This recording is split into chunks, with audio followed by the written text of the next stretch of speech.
जय श्री कृष्ण, जय राधे राधे। स्वागत है दोस्तों आपका भागवत संदेश चैनल पर। आज मैं आपके समक्ष एक नई जानकारी वाली वीडियो लेकर हाजिर हुई हूँ कि कैसे कितने खतरनाक होते हैं तांत्रिक। ये एक गांव की कहानी है जहाँ पर एक तांत्रिक किया करता था वशीकरण। चलिए अब इस कहानी की तरफ। एक गांव की बात है। जंगल के पार एक छोटा सा गांव था जहाँ पर एक तांत्रिक रहता था।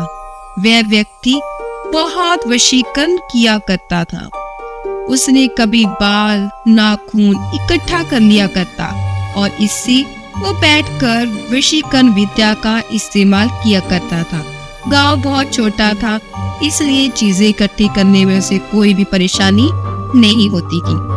तांत्रिक जैसे ही दूर बैठकर अपनी विद्या का इस्तेमाल करता तो गांव के लोग नींद से उठकर पहुंच जाते जहां पर वो किसी को बुलावा देता, काम करता और कई बार तो हत्या भी कर देता था। गांव में हत्याएं की खबरें बढ़ने लगी और जब लोग परेशान होने लगे तो एक दिन इसी तरह तांत्रिक के वश में होकर एक आदमी वहां पर पहुंच जाता है, क्योंकि वो तंत्र विद्या के वश में था।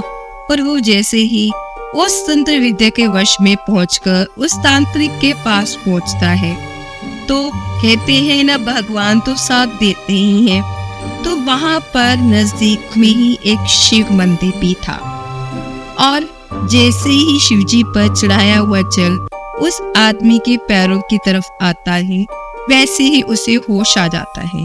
होश में आने के बाद उसे ये सारी बात पता लगती है कि कैसे एक तांत्रिक सारा खूनी खेल खेल रहा है और वो सारे लोगों को वो बात गांव में बताता है। जब वो सारे गांव वाले ये बात सुनते हैं तो वो सोचते हैं कि अब किया क्या जाए। तो वो दिमाग में आता है कि वो एक आदमी को जानते हैं जो सफेद जादू यानी भगवान की शक्ति को मानता था। ऐसे आदमी को जानता है। वो उनके पास जाते हैं और तांत्रिक को पकड़ना बहुत ही सरल है। अगर ये गांव है तो उसमें पकड़ना बहुत सरल है, क्योंकि गांव तो छोटा सा है। सफेद जादू जानने वाला व्यक्ति ये कहा कि गांव के घरों में से कुछ चावल लेकर आओ और एक हल भी लेकर आओ। हल वो जिससे खेत जोता जाता है, यानी हल किया चलाता है। गांव वालों ने ऐसे ही किया। सफेद जादू को जानने वाले व्यक्ति ने चावल की खिचड़ी बनाकर गांव वालों में कहा कि गांव वालों को खिला दो। ऐसा हो जाने के बाद फिर भगवान की पूजा की।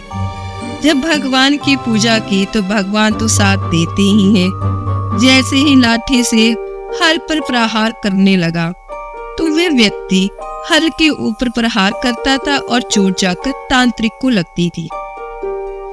वह तांत्रिक दौड़ा दौड़ा वहां पर पहुंच जाता है और उसके पास जब जाता है तो वो अपनी माफी मांगता है।